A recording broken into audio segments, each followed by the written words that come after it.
கோல் setting என்பது ஒவ்வொரு மனிதனுக்கும் வாழ்க்கையில் எதை நோக்கி பயணிக்கிறோம் என்பதற்கான ஒரு முக்கியமான ஒரு நோக்கமாகும்.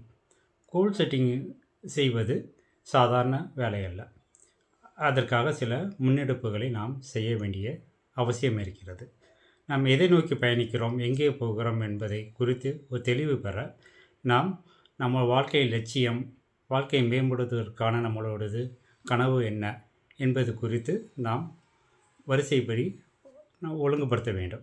நம்மளோட லட்சியம் என்ன, எதை நோக்கி பயணிக்கிறோம் என்பதை 1, 2, 3 என்று நாம் குறித்து வைத்துக்கொண்டு அதில் எதற்கு முன்னுரிமை கொடுக்கணும், அதுக்கான காலகட்டம், இதை குறித்து நாம் ஒரு தெளிவு இருந்தால் தான் எதை நோக்கி பயணிக்கிறோம் என்பதற்கான ஒரு பார்வை நமக்கு கிடைக்கும்.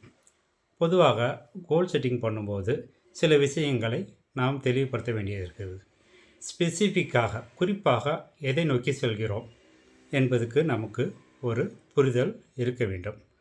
அடுத்தது, இது செய்யக்கூடிய பணியா, செய்ய முடியாத பணியா என்பதில் நமக்கு ஒரு தெளிவு இருக்கும்போது நாம் அது நடைமுறை சாத்தியமானதாக இருந்தால் தைரியமாக அந்த கோல் செட்டிங்கை செய்தால் வெற்றி அடையலாம்.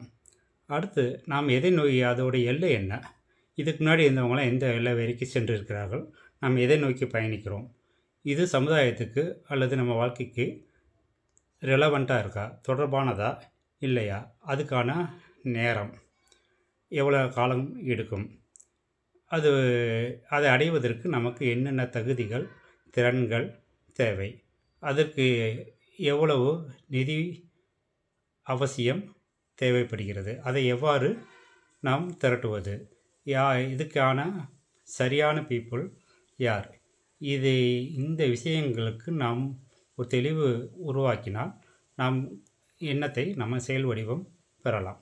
பொதுவாக இந்த நடைமுறை உலகத்தில், வாழ்க்கையில் 100க்கு 86% மக்கள் எந்தவித கோல் செட்டிங் இல்லாமல் வாழ்க்கையை நடத்தி சென்று கொண்டிருக்கிறார்கள். மீதி உள்ள மக்கள் மட்டும்தான் எதை நோக்கி பயணிக்கிறோம் என்ற தெளிவு அவர்களிடம் உள்ளது. அதிலும் 2% மக்கள் மட்டும்தான் வெற்றிகரமாக தங்கள் நினைச்சதை சாதிக்கக்கூடிய சக்தி படைத்தவர்களாக இருக்கிறார்கள்.